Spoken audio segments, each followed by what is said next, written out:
Hello, everyone, and welcome back to my den. I'm Kane Lowind, and today we are back with more Dragon Quest III.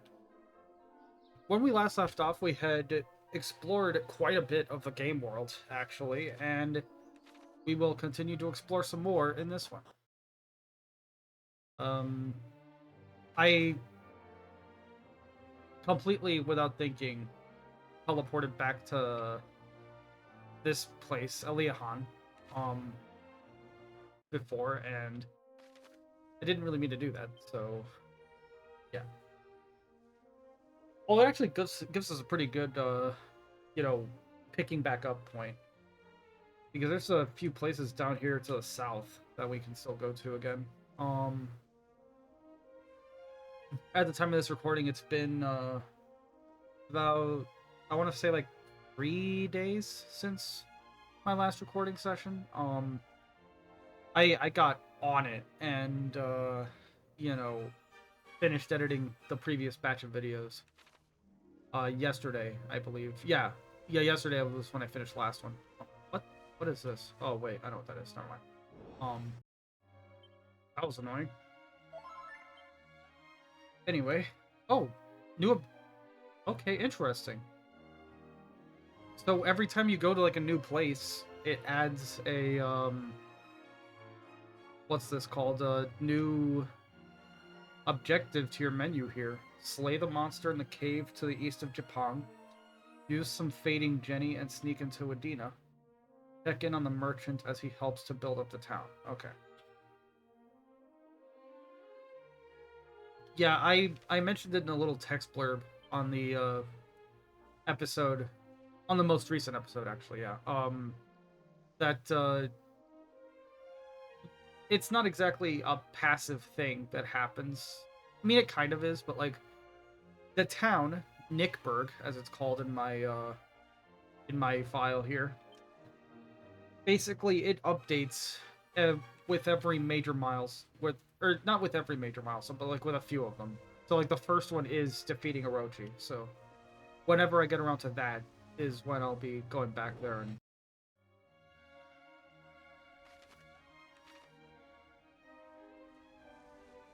man, this game world is huge.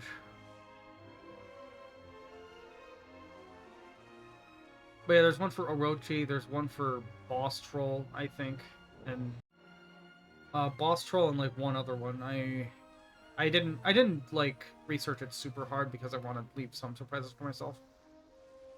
One of those I'll get to it when I get to it, sort of thing. Oh, what is this place? Um, Pirate's Den. Alright then.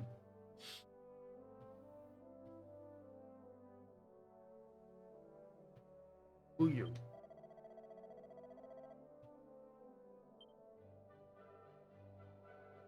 Okay. I don't remember like this place.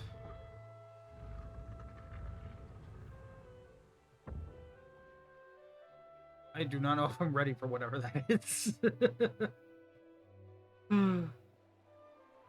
But yeah, I think it's like once you get the ship that this game truly begins. Because up to that point, you're just sort of wandering around.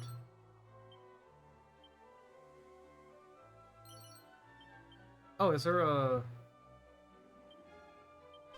Let's see. Instinct.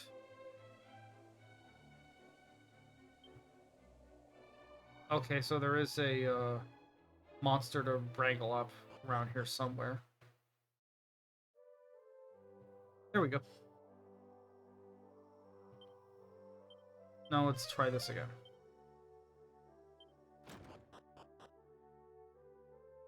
If it ever says that there's a monster not too far away, that usually means it's like in the next area or like one area away from where you are currently.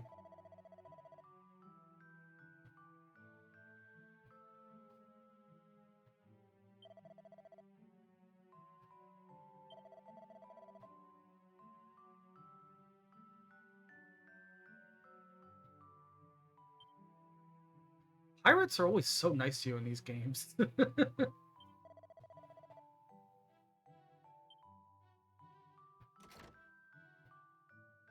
My appointment is I've got to thief key, so you're gonna let me in here to like it. Leg farmers. Aren't they?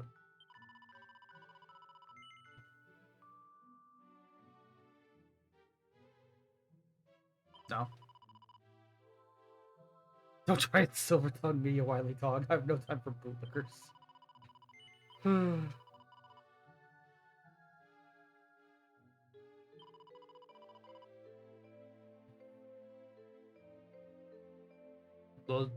An isle due south and a little west of these waters by the name of Lozami.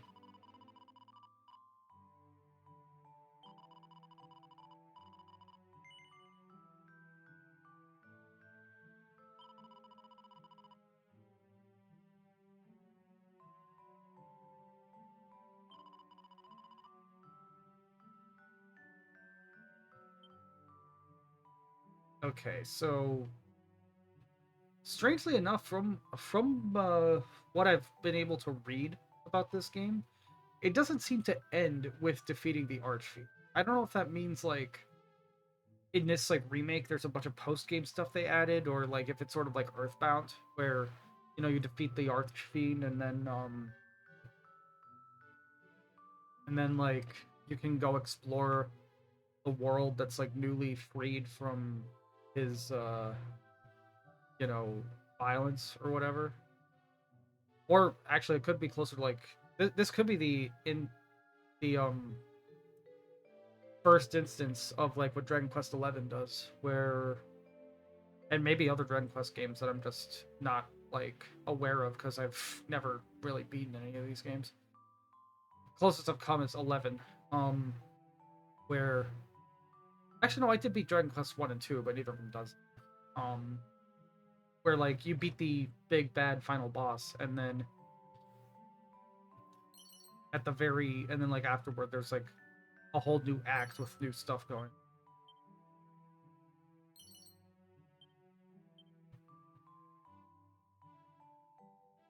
This was it. This game was the progenitor for a lot of things in the series, so I wouldn't be surprised if this was the first one to do that.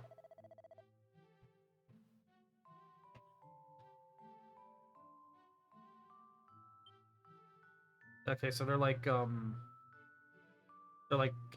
Sly Cooper brand of pirates. Only steal from those deserving to be stolen from, or whatever.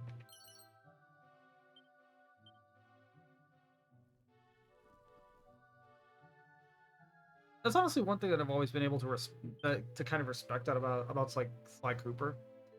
Is he doesn't just steal from any random, ordinary people. Like the people he's stealing from. I mean, sometimes he does, but like usually, it's other criminals. It's people with ill-gotten gains that they don't deserve, and he's almost like a, you know, not quite a Robin Hood figure, but kind of a Robin Hood figure. He doesn't steal from the rich and give to the poor, but he does he does you know steal from the rich kind of to avenge poor that were mistreated in the effort to gain those riches.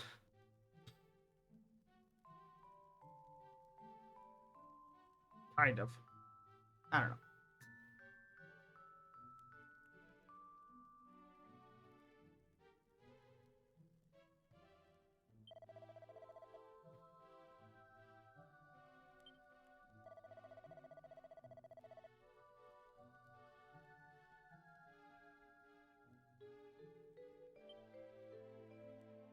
Okay, so that's the first instance of an NPC actually calling attention to Olivia's promontory.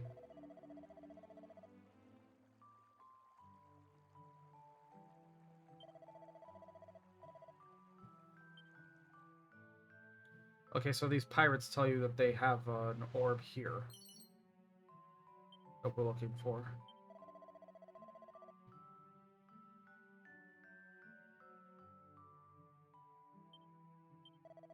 Oh, the ghost ship. I remember that.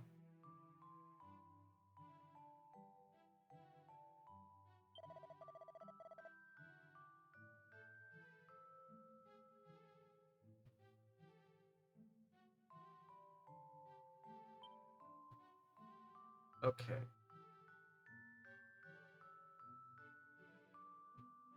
Is this where the monster is? This might be another one that we need a certain item for.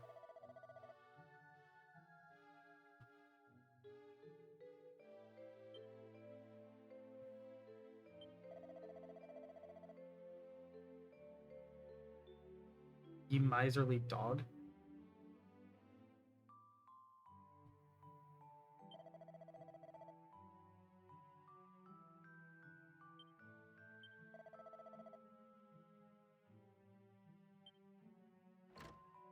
Okay.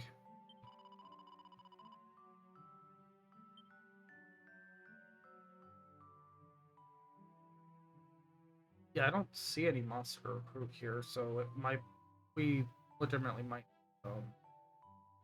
an item I don't have yet, and I don't remember when we get it recruited. Another thing, there's a lot of those. And there's this over here.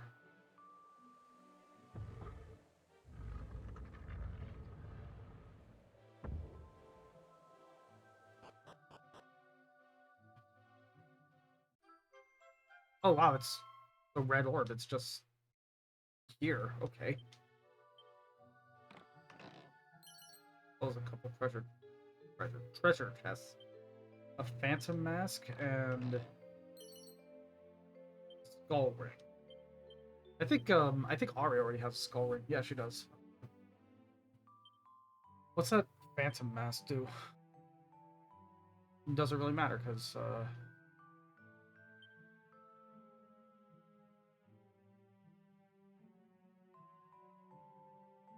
let me see.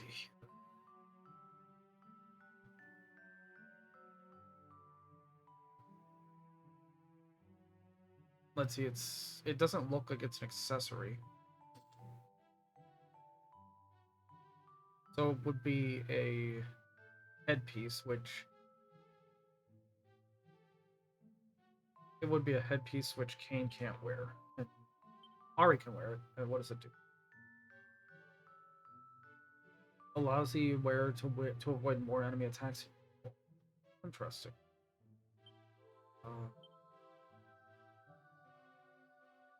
I feel like it would make sense either for Amiri, who gets +10 out of it.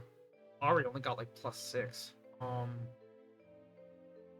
+4. Ari only gets +4 out of the Phantom Mask. Amiri gets +10, and Panda can't wear it. So okay, I'll give it to Amiri then. She stands to gain the most out of it, and also she's a thief, so I feel like it makes sense. But alright.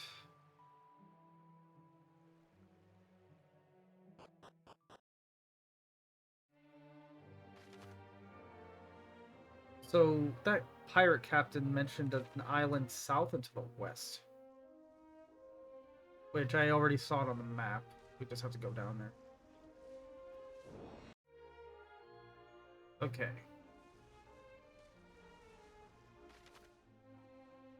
Especially judging by, like, you know, my experience editing the previous videos. This is probably the most focused I've been in any video. Panda reached level 17 and gained the Kasap spell. Slightly reduces the defense of a group of enemies. I do find this interesting and pretty cool that, like, you know, there's different spells for different, or like the different spells are different amounts of power. You know, Sap is more powerful, or like it reduces enemy defense by 2 stages, but at the but like it's only single targeting, whereas Cussap targets every enemy in a group, but it only reduces their defense by 1 stage, making it so Cussap isn't just an objectively better thing; it's more situational, which I think is cool. I need to, if there's anything I've learned from my most recent EQ11 stream, it's that I really need to start making more use. things. What?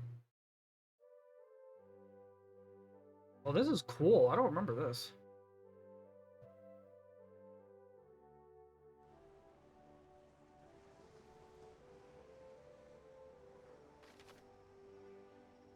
If there's one type of environment I always like in games, it's you know, like archipelagos like this. You know, just like small tropical islands grouped together like this.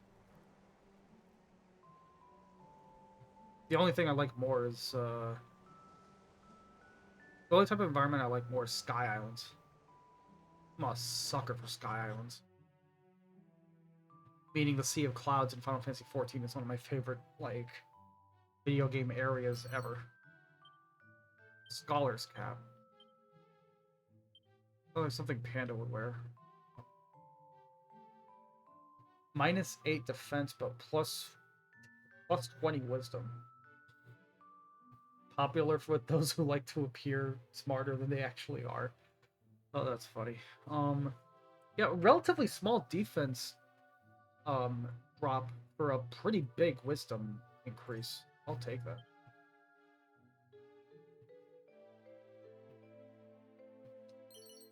This is fail is a 4-letter word.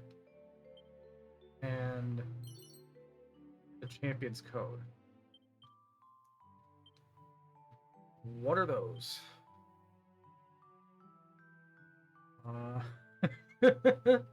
Sore loser. A lengthy compendium that details how to become a sore loser in no time at all. Feel free to moan if you can't finish it. Oh, that's funny. A shining tome that teaches you how to be a paragon personified. Go forth and be the best version of you there is. Okay, I think I had an accessory that gives paragon already, but this is our first instance of a book that gives that personality. It's not especially good for anybody in the party, but it's fine, I guess.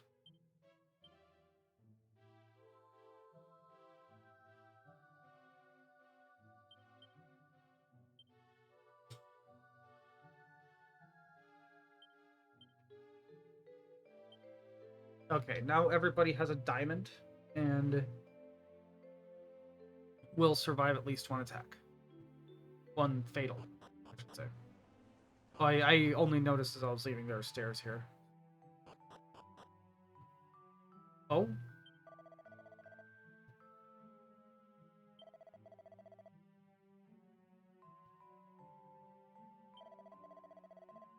Oh, this is like Galileo. Alright.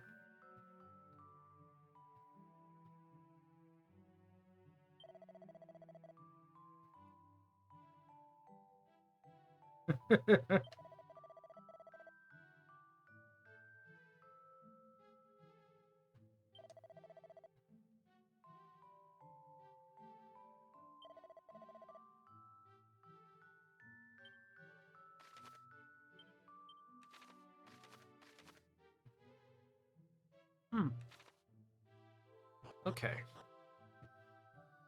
Yeah, as a that guy doesn't have a name, it seems. There was no nameplate on his Xboxes. But he's pretty clearly a parody of Galileo. Sort of like how in Ibis there was that parody of Socrates named Mocrates. Oh, is there a monster here? There is. Will this be another one that requires an item I don't have yet? I know what the item is, I just don't want to spoil it. Because it's a kind of recurring item. Or at least it's semi-recurring. It shows up in some games, but not all of them. Like, it's not in 11 as far as I can remember. I don't think it's in 9, but I could be wrong about that. I didn't get far in 9. I need to. It's a good one.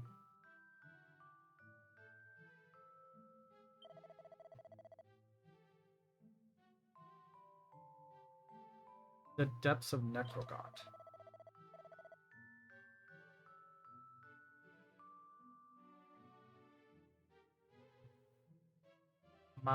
Mighty Mountain Cleaver into the Maw of Volcano. That was the last thing I did in my first playthrough before the game crashed. I remember now. That was literally like one of the last things I did, and I hadn't saved in hours, and then the game crashed, and I gave up because I didn't want to have to redo everything.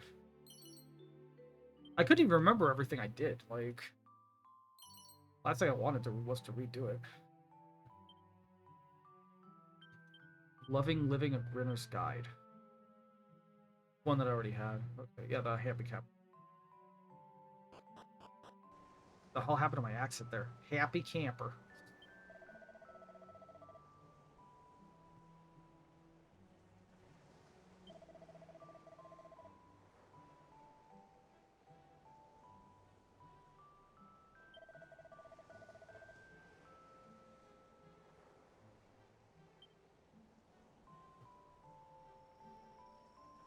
What the hell?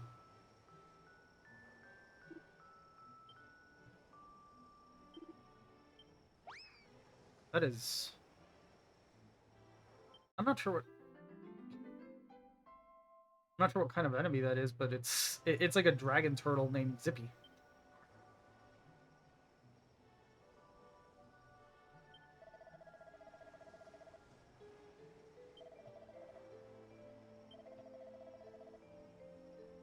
The Sword Mountain Cleaver is possessed by a man named Simao.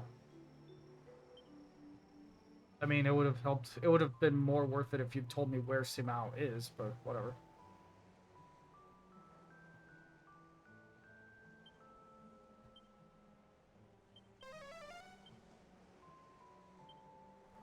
Okay, so there seems to be at least 2 monsters here to recruit. One that I already got, and the other one that...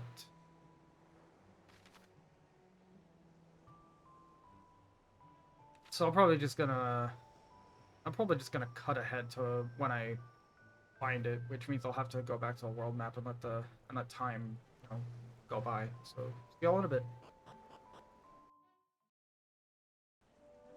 Okay, so I had to wait around for quite a while, and hopefully one day I'll be able to remember what my fucking keybinds are, because I ended the recording prematurely again and needed to start over a whole new one.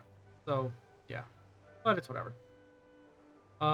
So this other monster only shows up at the hyper specific time of like dusk. It's always annoying when that happens, because especially if it's like the middle of the night, you basically just have to wait around an entire day. Here we go. There's a handsome crab this time. Snapper.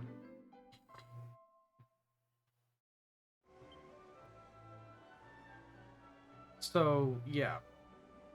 With the way I plan to edit this, you guys won't even notice, but yeah, this is technically a separate recording from the previous one, because I'm just I'm just dumb with remembering my keybinds and accidentally ended the previous recording prematurely.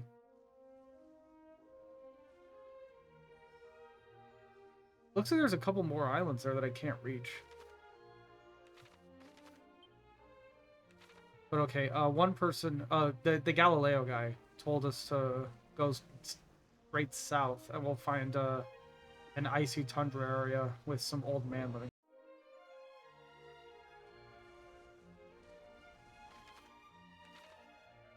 I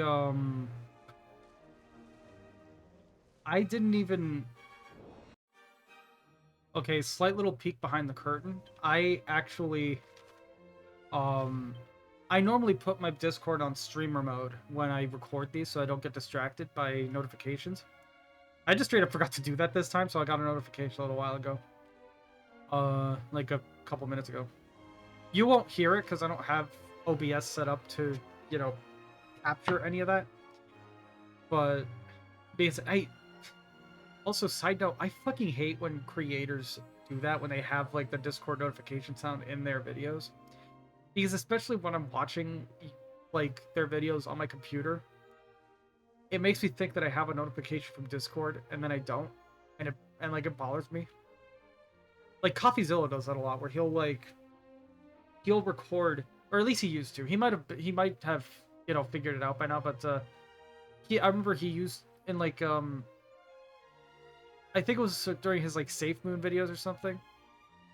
You know, he would be recording these like Discord calls to have in his videos, and he would just not put his Discord on like do not disturb or like on streamer mode or whatever.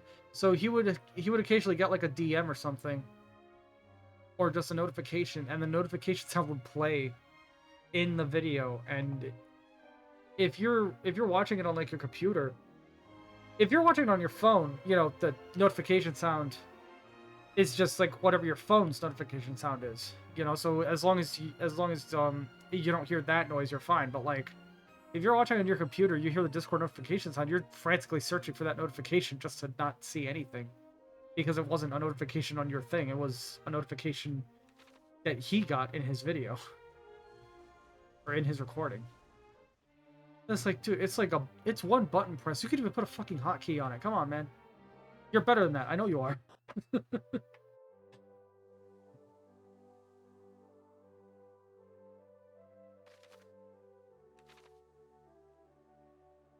Okay, so this is actually pretty nice. Grimland. Oh, so it's like a parody of Greenland.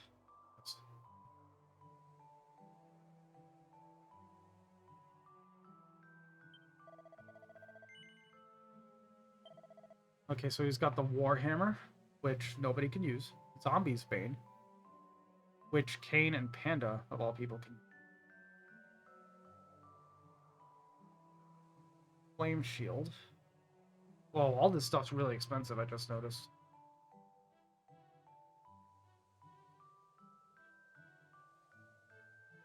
And Raging Bull Helm, and then Medicinal Herbs for 8 gold a piece, and Magic Water for 600 a piece. So nothing especially worth it.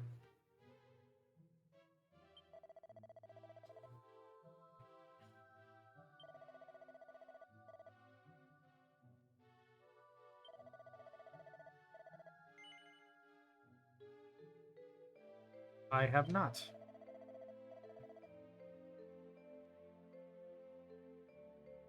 The king of a place called Mendoza had it.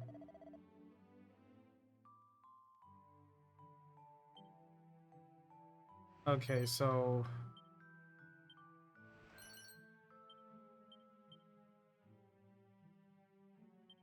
what is the top hat?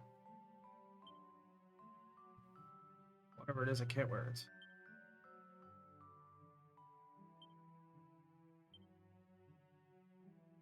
Is it a... no, it's not an accessory, and it is an equipment piece, it seems, but not one anybody can wear. Yeah.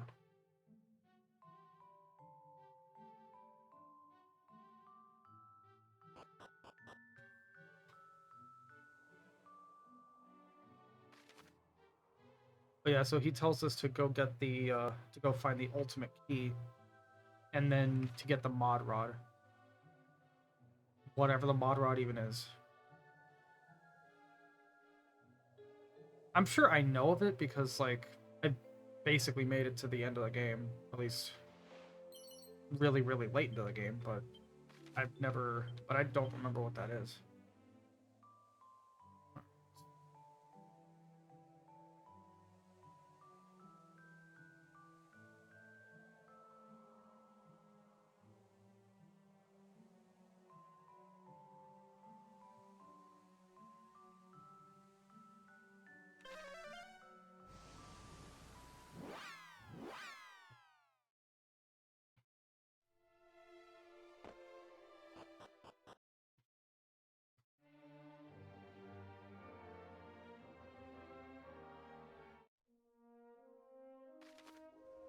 I'm not sure where Mendoza is, but the only place on this map with a circle around it that I haven't been to yet is up there. So up there I go.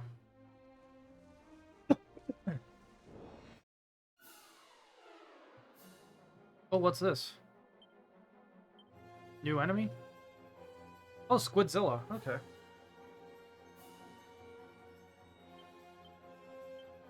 Like, keep this one in then.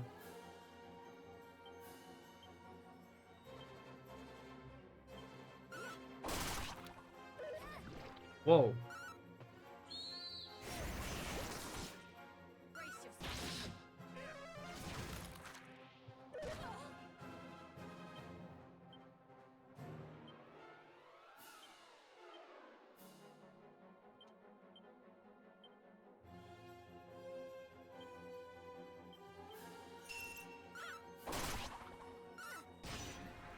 Okay.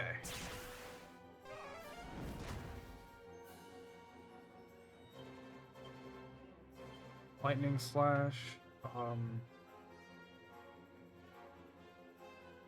Tongue bashing. Let's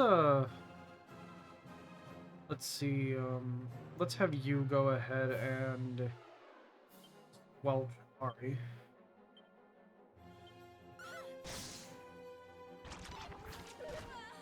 Whoa.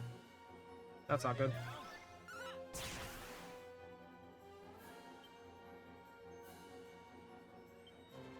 You emergency groom. No, emergency groom yourself. Thank you. You Zin. And you propeller blade, I guess.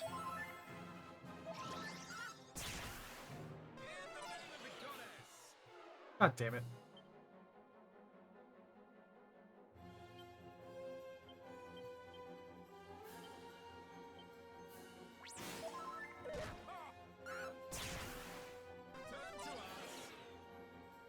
Fucking hell. I hate Zin. It's such a bad fucking spell.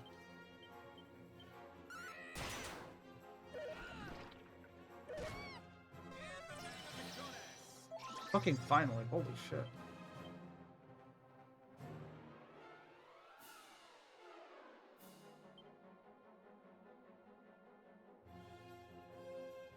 Okay. Made heal yourself for the love of God. Soothing song. You, Frizzle, I guess. And you propeller blade.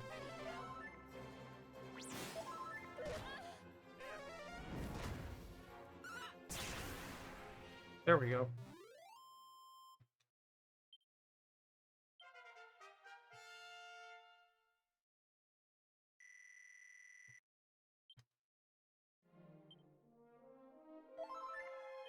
That was nuts. Holy shit.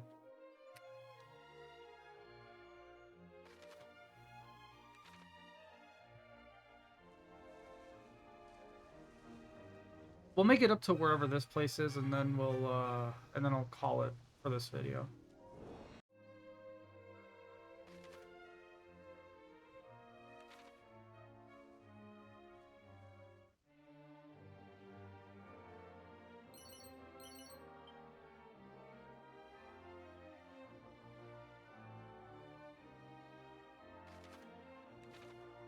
I think I see a secret area over there, but we'll handle that in a bit. Oh, this is freaky. Okay, what is this place?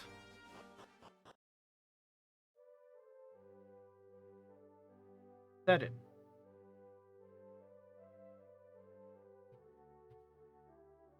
I don't remember this place. I'll check if it had a different name in the original release, or like in earlier versions, but even if it does, I do not remember this place at all. But that is where I'm leaving it for this video. Thank you all so much for watching. I hope you enjoyed it. Be sure to like, comment, and subscribe if you haven't already, and take care.